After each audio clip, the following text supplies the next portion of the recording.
Like we lend in South Jersey, southeastern PA, and all of Wilmington, and we've seen a lot of success from borrowers in Wilmington.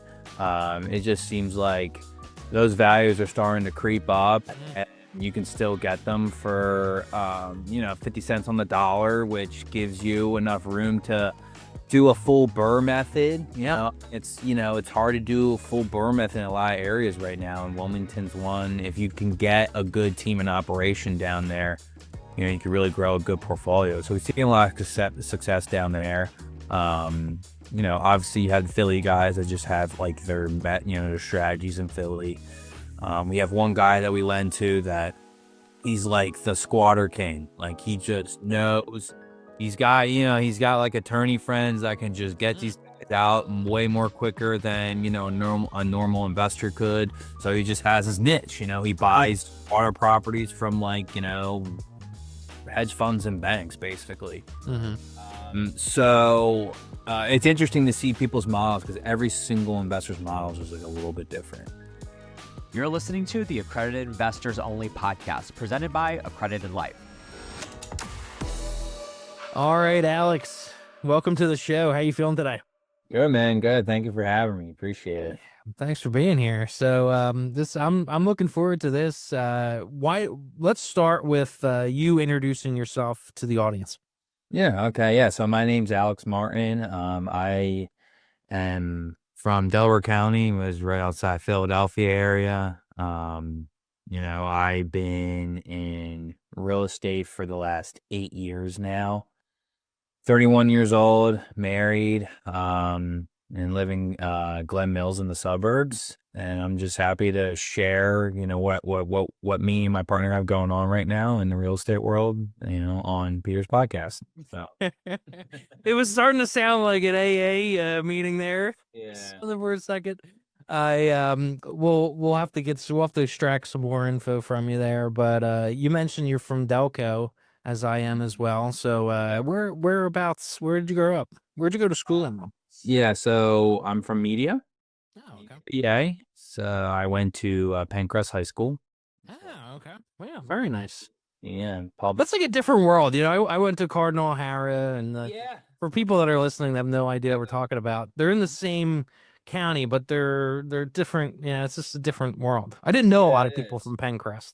Right. Yeah, he used to work at Whitehorse Village. Whitehorse, I'm sure. I know Whitehorse. A lot of Yeah, right down the Pencrest. street. You're in Glen Mills. It's right there, and down the street. a lot of Pencrest students worked there as well. So that's when I first was introduced to people that went to Pencrest. Yeah, I mean, look, my first job was in the Grand Run Mall working on Bethel. So that was the first job.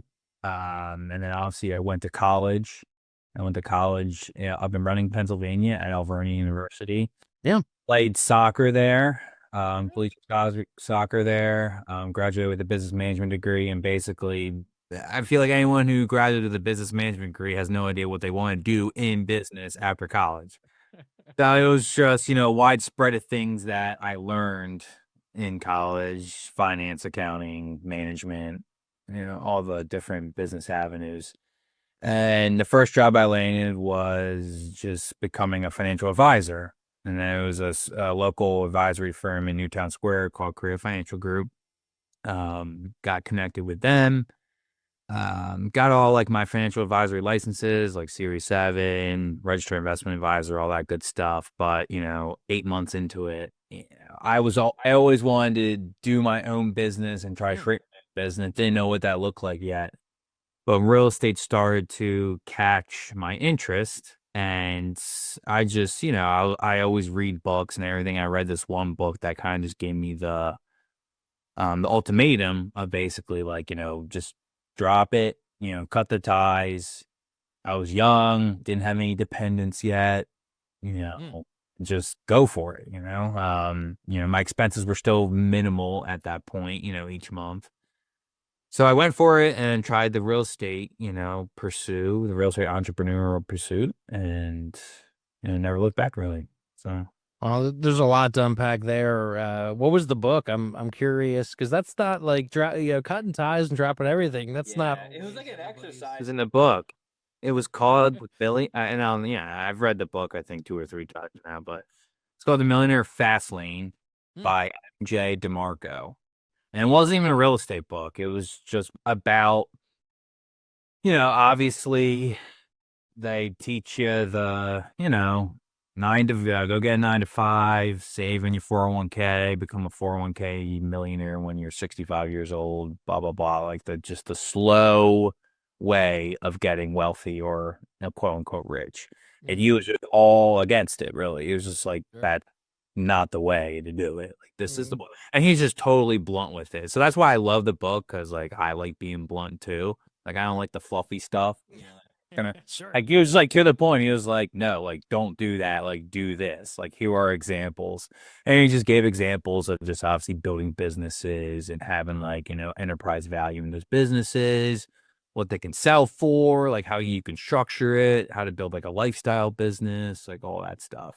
And then, a part of the book was obviously like making the decision of like, do you think you'll be a good fit for that, and doing these exercises. And did the exercises, and it basically took me to my job.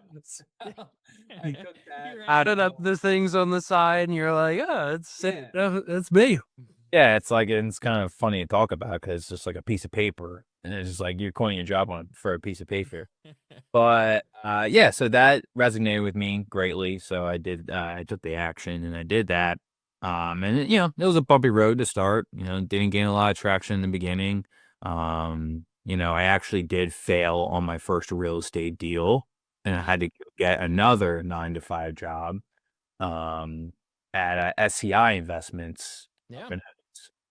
So that was the start of my real estate career, but I never stopped after that failed deal. Again, I just was networking like crazy, and I was still meeting people that, seemed like that they were getting momentum and, doing good business.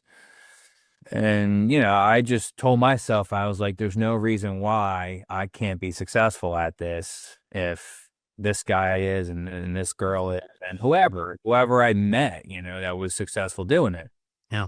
So while I was at SEI, I kept in contact with people, kept networking, all my off hours. Like, I would get done at 5. I would go to like a networking event, that night, or, a couple times a week. Always tried to have lunches with people that I thought that I wanted to become, or that I saw had enough success where I just wanted to learn from. And I met this one guy, Sean, that we just connected a little bit further, and pretty much created I don't know, like a handshake agreement, basically, that he was, an agent at Keller Williams, but also an investor. He was doing flips and rentals and stuff.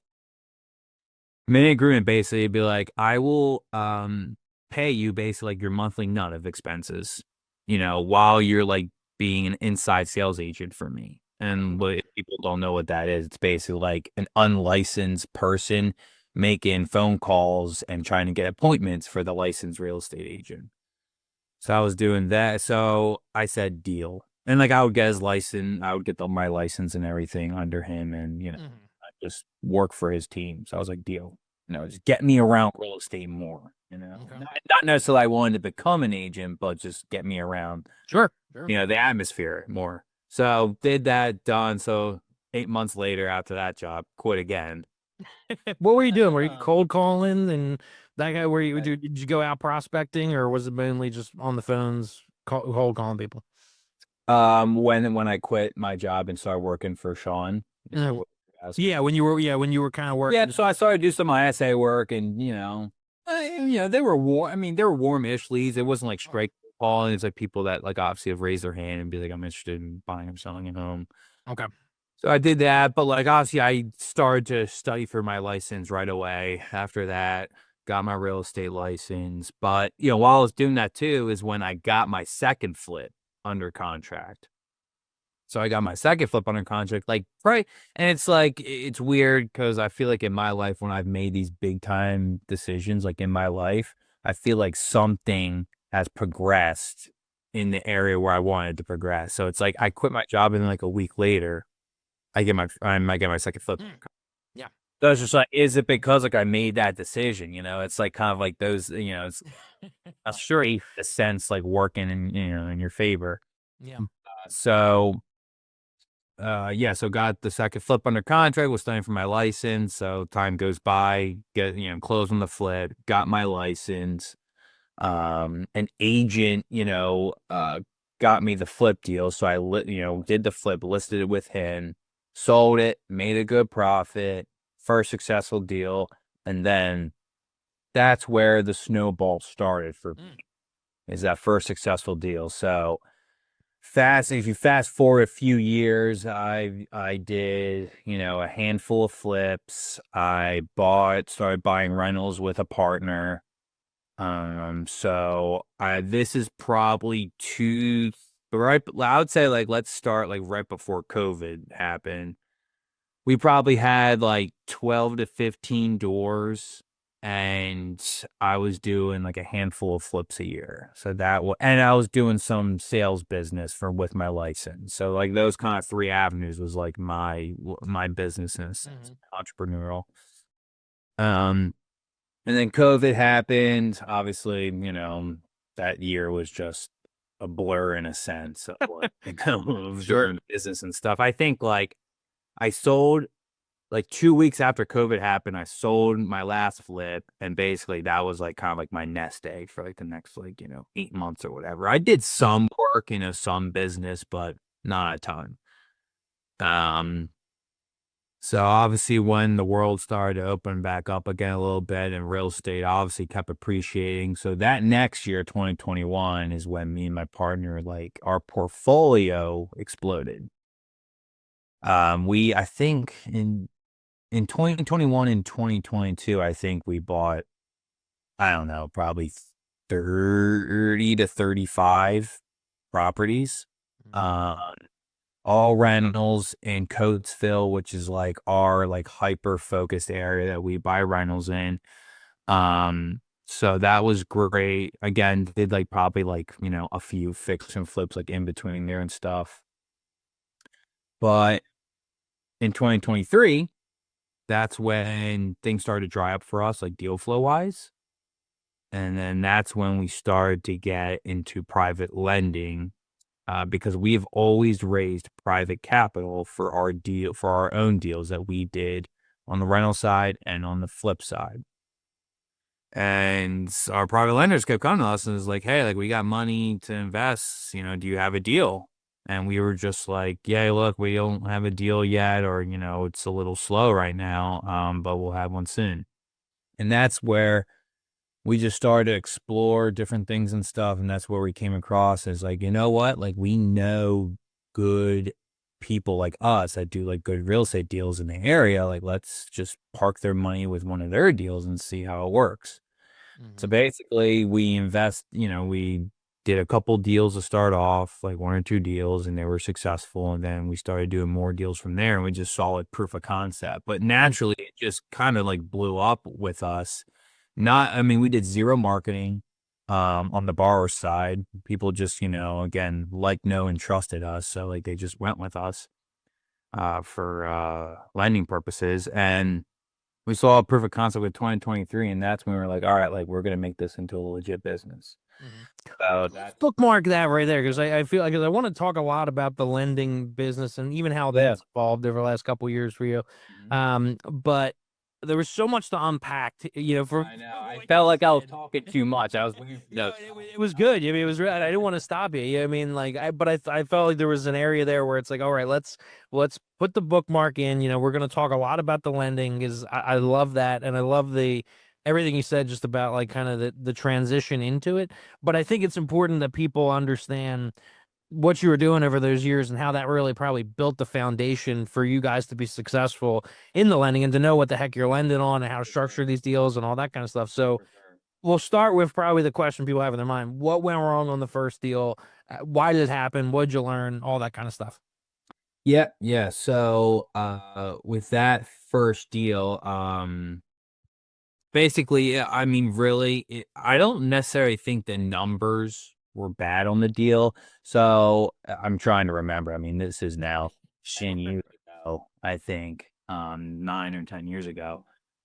So I think it was a single family Ambler, single family fix and flip. I think bar for like 175. It had like a low three ARV, like 305, 310 ARV. Some houses in the neighborhood sold for that, looked like flipped. So good meat on the bone, good meat on the bone for that, for that time period. It was good. So started working and everything, and I just didn't realize. So me and Josh partnered with, quote unquote, like a mentor that we met and who I was like part-time working for in a sense, just to like learn from him, that we met at a meetup. Little did I know, the financial issues that he was in at the time. And basically what I found out is that, yes, he was successful real estate. He was doing successful real estate projects, but he did not focus on our project at all. He was the contractor. No, he was No? just Okay. investor. Yeah, no. Wow. He put his subs in there, Okay. but I found myself, and I lived in media at the time, I found myself driving 50 minutes up to Ambler every single day. Yeah, that's Paying these contractors, and I'm just a young 23-year-old. I have no idea how to manage a contractor or no idea what I'm doing yet. So, because basically the deal was like, we were going to put up an X amount of money, with the deal to gain an amount of equity in the flip, and then just learn from him. That did not become the case. He had more important stuff to deal with in his life than this flip, and pretty much the flip just kind of broken in shambles, Obviously, I didn't know how to manage contractors.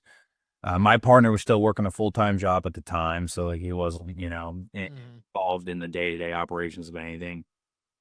So basically, it fell through the cracks, and we had a hard money loan out for way too long. And it just ate up profit, and some things popped when we got under contract. Some things popped up that the contractor did not do right. I had to pay for the work again, and just snowball from there, and just like yeah. So it wasn't good. It was obviously I learned a ton. I learned to see vet partners way. I was gonna say, looking back today, because it's so, I think, especially for accredited investors who invest passively, whether it be through a private loan to an individual or through funds and syndications, things like that. It's like you're never gonna know 100%, right? You know what I mean? Like, yeah, never. Obviously, investing always has risk, right? Yeah, but was there certain things when you look back that maybe you say to yourself, if I did this, maybe I would have figured that out, or like anything there? Or... Yeah, look, like I wouldn't change anything because, again, I can't tell my 23-year-old self to like, you should have known this. Sure. I was just naive at the time. Like I was just a hungry, aggressive kid that just wanted to learn more about this business. So no, I shouldn't have known that stuff, but it made me learn that stuff, obviously, for me in the mistake. But yeah, like you were saying, for the people that passively invest into operators and syndication, stuff like that, I would say the biggest thing that I've learned throughout all my years is that the deal could be a unicorn, a diamond, and it makes and like they show that it makes all this money, and maybe it doesn't make all that money, but vetting the actual operator and liking and knowing and trusting them is the most important thing, in my opinion, of investing in real estate in any passive form or bringing capital, even if you're even like active, bringing capital to the table. In our lending business, that's all, like, we vet the borrower so much, and like that is the biggest factor. And like obviously we have our number parameters on the deal. Like obviously it still needs to be a good deal, but the operator is the most important thing for us. I mean, it really is. Like that's like I can't express that enough because it's I say it all the time. I completely agree with you. Yeah, yes. I mean, we turned down people. We turned down people that came to us for money, and again, I just hear from the grapevine a couple of stories that a local guy has mentioned, and I'll just be like, we'll just be like, no, like you just don't fit. You just don't fit our criteria. Really, because it's just don't want to lend to people that are it's basically all down to morals and values of the person. Yeah. What are they going to do when things get tough?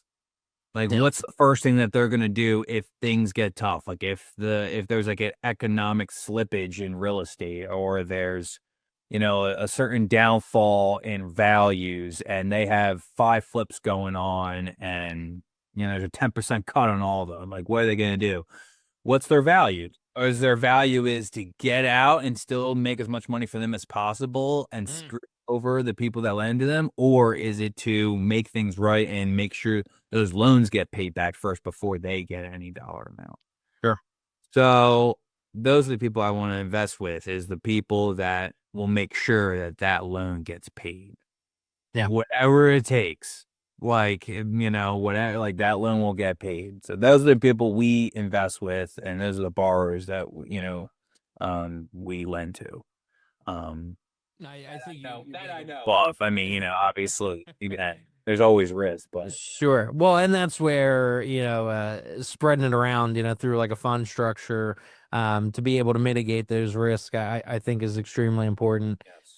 But I go agree with you 100%. I mean, I think that's the harder of the two things to do. I mean, like, and I always look at it, there's emotional reasons to do a deal, and there's logical reasons. And like the logical reasons with kind of like the underwriting, the numbers, the analysis, the due diligence, like that side of the story, that's kind of somewhat easier to make a quick decision on. You know what I mean? Like, Yeah. Sure. Do the numbers mean? I mean, what are you buying it for? What are you putting into it? What's it going to be worth? Yeah, and then what's the strategy? Are you leasing it? Are you selling it? Like, if you know what you're doing, you don't need to like do a shit ton of due diligence on like, are those numbers correct? I mean, which I think a lot of people have to do, especially if they're investing out of state and in markets they don't know. Which can be a challenge because it's like, how do you find that information? Yeah, I mean, and like a lot of times you have to pay for information. If you don't have the MLS or CoStar, or I mean, one of these programs. But for the most part, if you trust those numbers and all, most people can make that decision whether it's a pass or a go. But when it comes to the emotional side, which I put that the operator, I mean the team, their ability to execute, do what they say they're going to do, put the investors first, all that kind of stuff. That's where it gets a little bit harder, and that's where it's like that's not an easy. That takes that relationship and that understanding that takes time. You know what I mean? That you're not, and you can listen to podcasts or articles and hear things, but it's just at the end of the day, I think it takes time. And I think that's where a lot of people, they want to try to eliminate the time, and like, you got to have conversations and stuff. So I'm very curious to how you go about building those relationships with those people and getting to a point where you feel, okay, this person is going to put, our money being above the rest. I mean, that kind of thing. So I'm just, how do you court that borrower, that kind of thing? For sure. So yeah, like when we started out, we just lended to like who we knew, like personally, like in, the real estate space in the Philadelphia area. So, people that we knew that were good operators already, like obviously we've been in that community for the last 5 to 7 years. So like we are in people. So we just reached out to them and be like, hey, look, this is what we're getting into. Let us know if you need, help funding any of your deals. So a couple of them reached out, and that's how we got started, of just like investing into those deals. So we already knew those guys, and they were credible. They had a good balance sheet. They had other properties that, again, like, they had net worth. So like we knew that they were like, legit operators, and they did well. Like we did 2 deals with them, and they paid us back. And then we did another couple deals and everything. So, I mean, and that's and then after we did with those few people, then they started to refer us more business. Mm-hmm. So our business model is very relationship based. So those 2 people refer a couple more to us, and then we vent them out. We do 1 deal with them. So we want to see a completed cycle deal with those new people. Mm-hmm. And then once they do a complete cycle deal and get and pay the loan off, then we can say, okay, like, do you have more deals that you want to be funded, or like whatever the case may be. So that's kind of how it organically grew, like our little like kind of like compound of like borrowers. And again, we're still growing too. It's not like we're turning down borrowers left and right. But if a new person comes in, like, yeah, we only do like one deal with them and it's like see a complete cycle. Cause like they'll start like, hey man, like I got these like 3 deals. And it's like, yeah, like no, like we're not gonna put that much money on the street with you right off the bat. Let's do this one deal, see how it goes, make sure everything, turns out the way it needs to be turned out. And then, then we can talk about doing 3 deals at a time. Awesome. Yeah. And talk to me about the structure of those deals. I mean, so what do you lend in, loan to value wise? Yeah. Are there draws? Do you guys going on site and getting, doing kind of inspections and that kind of thing? You getting picture updates? I'm just curious to what that looks like. Just the kind of the process. Yeah, for sure. So yeah, we usually like to stay around on a broad scale, 70% of after repair value, like no more than that. Mhm. Sometimes we'll go like a little bit more than that. If it's like a vet borrower with us, like, we've done a ton of deals with them. He's like, it's a quick and easy cosmetic and we're gonna make a quick but like we like know and trust them. So like maybe we'll go a little bit higher. But we like to stay around there, ideally a little bit below. So if you get a good enough of a deal, we'll give you 100% financing. That's why we call ourselves private lenders, because hard money, lenders don't really, do that. Sure. They always make you have some skin in the game. We need, in order to get the 100% financing right off the bat, like we gotta really like the deal, we gotta like the area, and we want to be comfortable if like anything did go wrong, that like we know that we can just take it over and Sure. flip it or rent it out ourselves or refinance ourselves, because we've done that. We've done over 60 burrs, and we've done probably 30 to 40 flips in our lifetime. Mm-hmm. So it's like, if it's an area that we know and we have workers there that we know that we can get it done, like we don't mind, doing the 100% financing. Yeah. Right off the bat, we'll probably make you if you're a brand new borrower and we haven't done a deal yet, we'll probably make you put some skin in the game. But if you gain that relationship with us, then, we'll increase that to 100%. But Yeah. So that's the acquisition cost, the construction cost. Now, do they start paying interest on that right away? yeah, so we do. So the options we have is like, since we're a fund, like we pay out our investors monthly. Okay. So that means we need interest payments monthly as well from our borrowers. So let us, we have the money to pay our investors. What we do is, and what a lot of our clientele does, is that they'll either pay 6 months of prepaid interest on the settlement sheet. Mm-hmm. So they'll get a little less cash up front, for their rehab, but they don't have to worry about a monthly payment. So like their cash flow is, management is easier. Yeah. Or we'll bake it into the loan. So like if you need $200,000 from us for this project, and like the 6-month period of the loan interest is, whatever, like, 10,000, now $10,000 loan. Yeah. And like we have like an interest reserve Yeah. for you that we'll distribute to our, our investors. So those are two most popular options that our borrowers take, because, if anyone's in the real estate world, cash flow management is always a problem, month to month. So it's a little bit easier for them, and it allows us to have, to make sure that we know that, we have the money to, pay off the investors, to pay the investors monthly distributions. So yeah, but yeah, if you don't want to do one of those options, then yes, you will have to do a monthly payment. Mm-hmm. Now, does the construction cost, is that given at settlement, or you do draws on that, or how's that? Yeah, we usually do draws.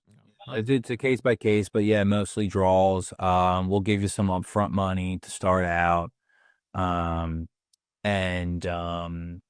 basically, like, you just show us, make sure you show us, we usually get videos and pictures. Make sure you show us the address of the property and like the front, a front video of it, so we know it's the actual house.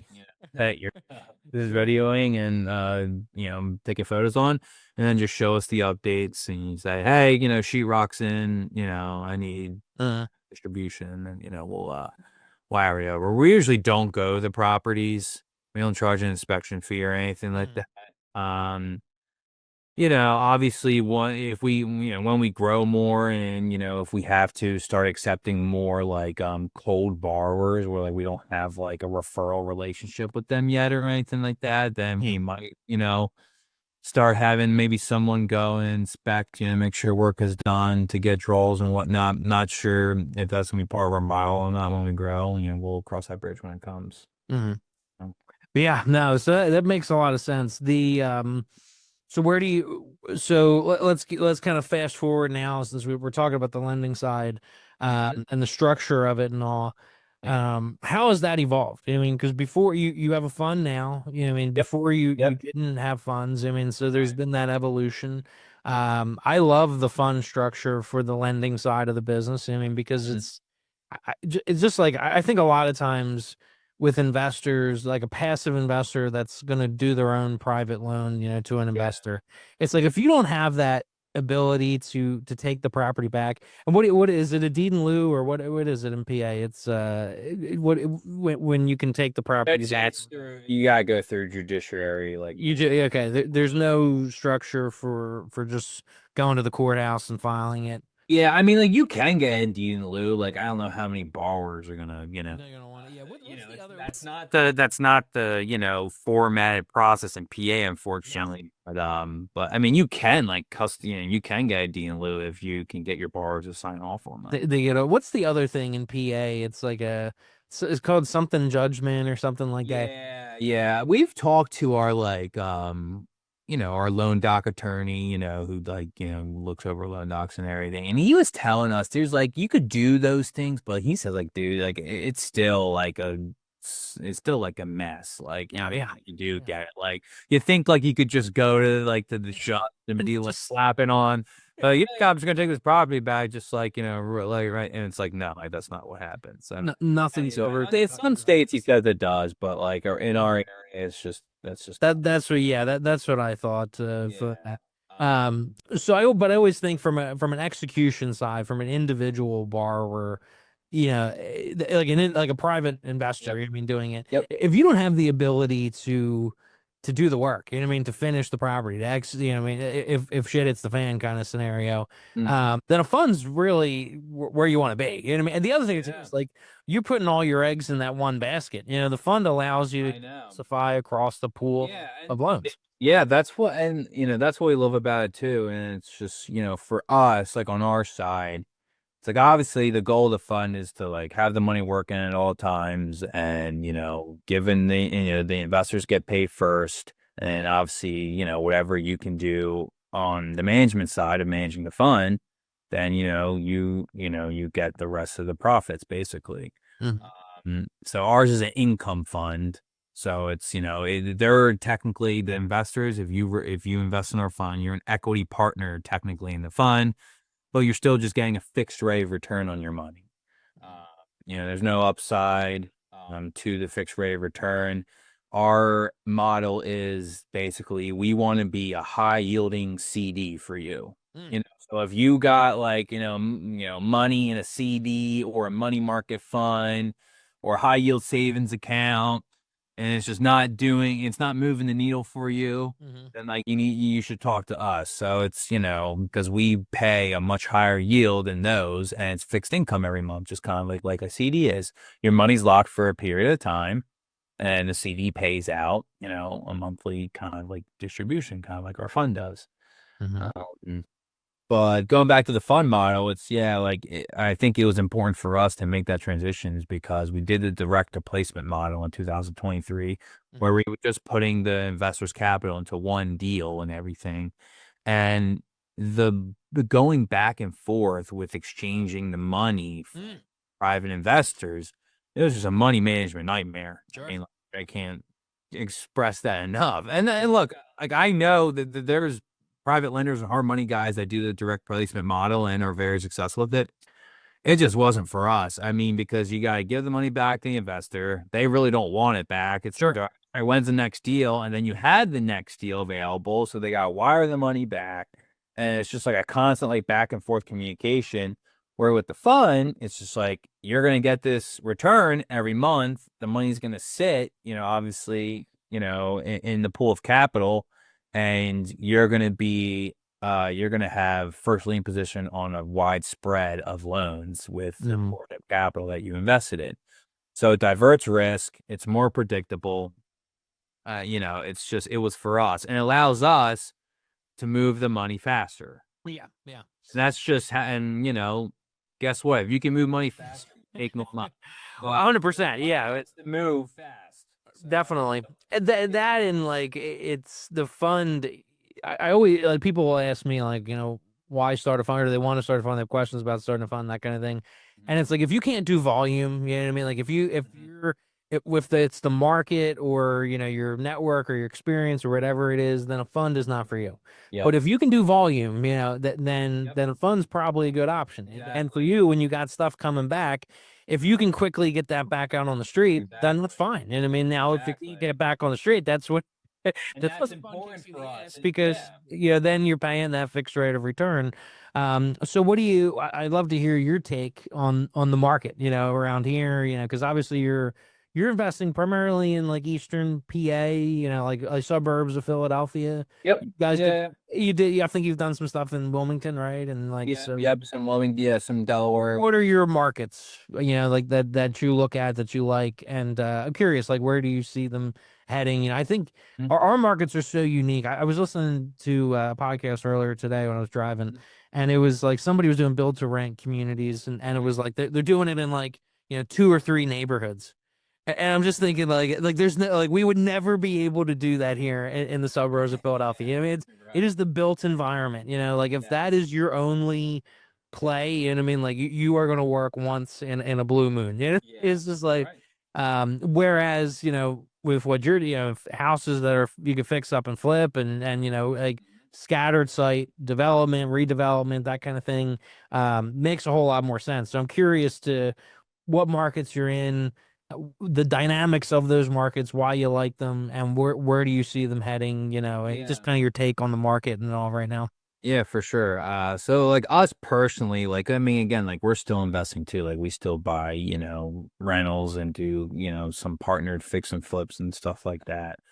But for us personally, for rental wise, we still just invest in Coatesville because we have a team out there that kind of just makes it easy for us, and it doesn't really take up a lot of our time. So what we're focusing on is building the fund and growing the fund and raising more capital, and that's our passion right now, and that's what we want to focus on. So we don't want buying real estate to like take away from that focus. We keep investing in Coatesville, but obviously our borrowers, I mean, like we lend in South Jersey, Southeastern PA, and all of Wilmington, and we've seen a lot of success from borrowers in Wilmington.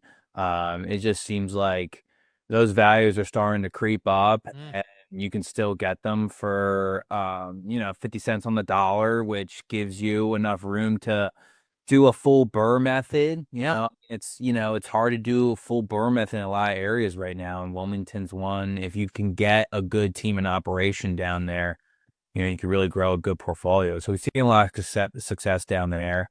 Obviously you have the Philly guys that just have like their strategies in Philly. We have one guy that we lend to that he's like the squatter king. Like he just knows.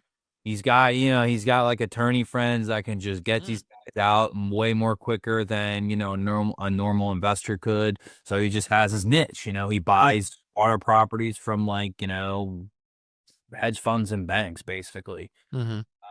So it's interesting to see people's models because every single investor's model is just like a little bit different. Yeah. But I mean, I think our market in general, just like the Northeast, is probably one of the best markets in the country right now of just staying more steep and just still having that like slowly increasing, appreciation, Whereas, you know, you see in like Florida and the West Coast that like they took a little bit of a dump and like, you know, now it's way more of a buyer's market than a seller's market is just because like the appreciation that they got in the last 5 years has been astronomical. I mean, like, look, we got appreciation as well, but like not to the not to the extent of like those markets, like, you know, the Sun Belt states. Oh, mate. We didn't have the migration that they had. You know what I mean? Like they were people from our markets were moving down there. You know what I mean? People in the West Coast were moving down. And like, and look, I mean, like, obviously, if you're buying long term in those markets, like, I mean, you'll still be successful. Sure. In any market, you'll be successful long term. But yeah, just right now they're taking a little bit of a hit just for those reasons. But yeah, I mean, like, I'm bullish in our area. Like, I think like we came out pretty level headed from like what all went on with like when interest rates have, you know, risen to the extent that they have, you know, our values stayed strong. So it's still a hot market to do deals in, you know, and I think I'm still seeing multiple offer situations on houses, good areas. Oh my God, yeah. Investor competition is still super strong.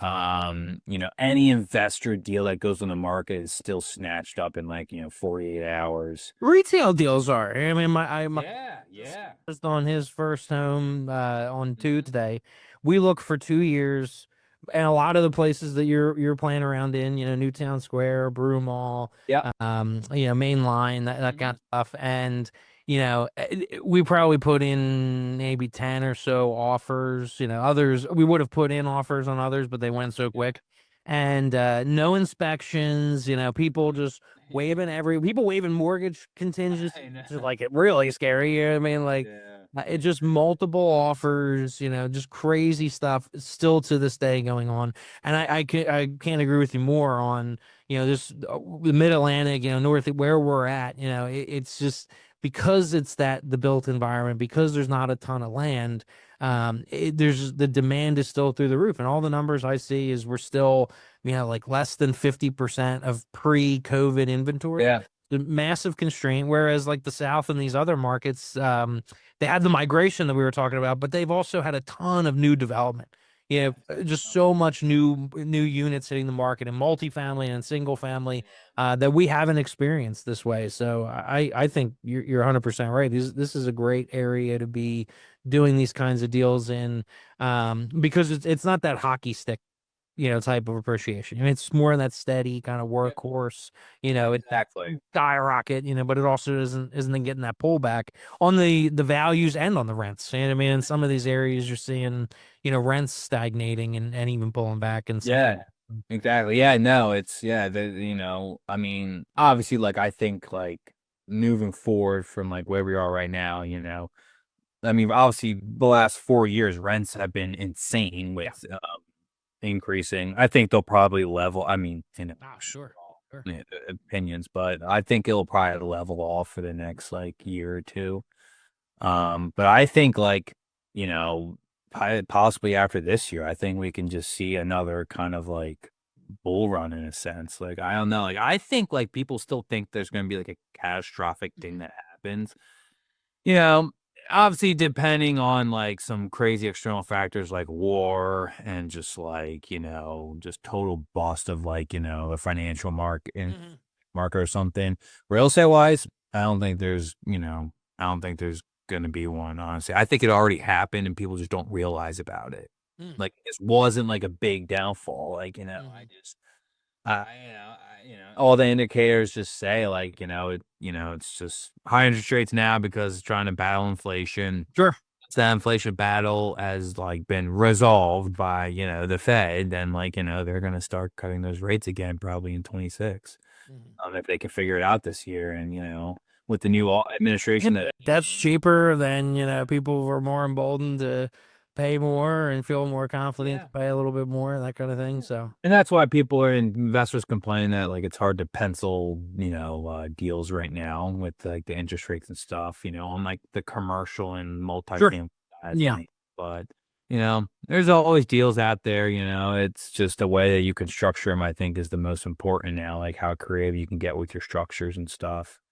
But yeah, you know, I think it's I think this year's going to be kind of like the same, the year that we had last year. I think rates are going to stay pretty high, of what people think. And I think probably 26, hopefully, again, we just keep delaying it another year.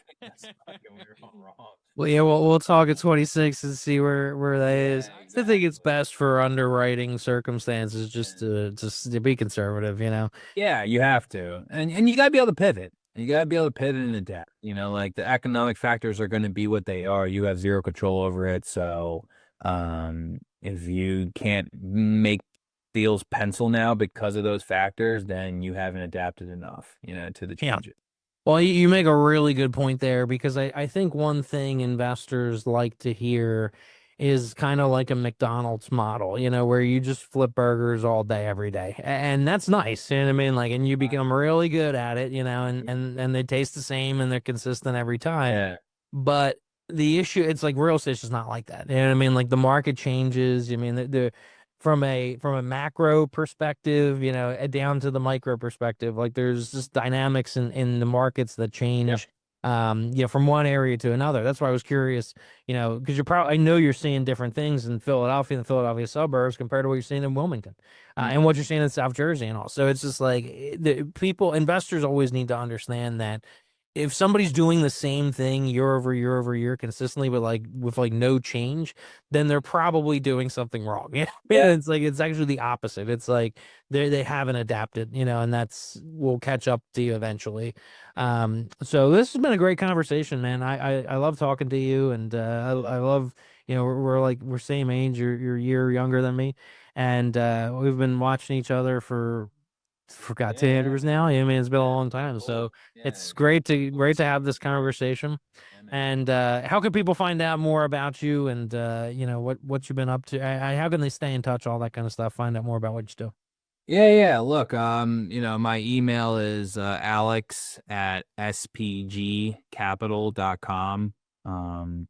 So you can always email me if you want to, hop on a call and talk. We actually just launched our new website, which is nice. I'll say that too.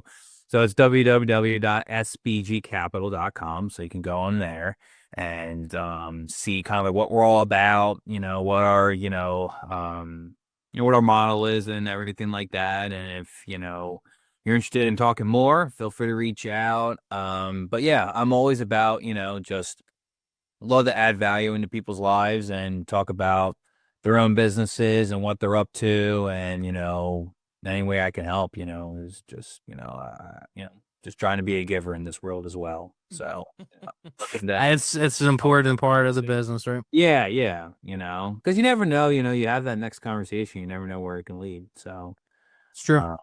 If I could say one more thing is, just being opportunistic, in this world, and, don't not take a conversation if you know it. You never know where it can lead you. So I think that's really good advice. And I know a lot of people, my brother's one, where he's always so hesitant to pick up the phone, and just talk to somebody. And you never know where that's going to take you. You know what I mean? Like, I'm the exact opposite. I mean, I'm same as you. You know what I mean? I always, anytime I'm on podcasts, I say pretty much the same exact thing you say there. You mean, pick up the phone, let's have a conversation, because it's exactly. There's only so much that you can say in an email, and there's only so much context you can give. A conversation allows for, it to just go in different ways that you never would have expected. And as humans, we're meant to connect. I mean, with each other. Like that's that's what we're meant to do. So in my eyes, so that's what I put forth in my schedule every week is, like, who am I connecting with this week? Mm-hmm. What calls do I have scheduled, with new people? Who should I be reaching out to? So that's always like a top task for me every week. And that's how I've done, my networking and everything for the last, 8 years. And it's done me, fairly well. So, that's the advice I have for people that are, like you said, like your brother, hesitant of, the phone and get in touch with people. So, or people who are willing to help. We'll email the guy instead. Yeah. More people are willing to help than you think. So don't think people are out there just all for themselves. So Yeah, that's a really good point. And you know, when you run into people that don't, because I've certainly run into people over the years that weren't perceptible. just part ways. Wave it off, right? We get back on the horse and keep trucking on. Because I agree with it. It's Yeah. like I've definitely had those times in my career, you know, where you just had that feeling like you feel it's just there's like that pit in your stomach, you know, where it's like it didn't go how I thought it was going to go, or you know what I mean, like it just but on the opposite end, when you do have that conversation, and you are able to connect, and you're able to get questions answered, and maybe you think of something that you never would have thought of before, or something like that, or Feels really nice. Feels really doing that. feels like wow, that was exactly. It tips the scale the other way. So I think that's a really good point to bring up. Definitely. Yeah. Cool. Well, Alex, I really appreciate it. You said spgcapital.com, right? Yep, for sure. Yep. And there's a book a call button right on there. So you can book a call with us. Email too is alex@spgcapital.com. You can email me. Always checking my emails, and the website, you can book a call as well. So let me know if you got, anyone needs help with anything. Awesome. Well, thank you so much for being here, Alex. Yeah. Thanks, Pete. Appreciate it. Bye-bye.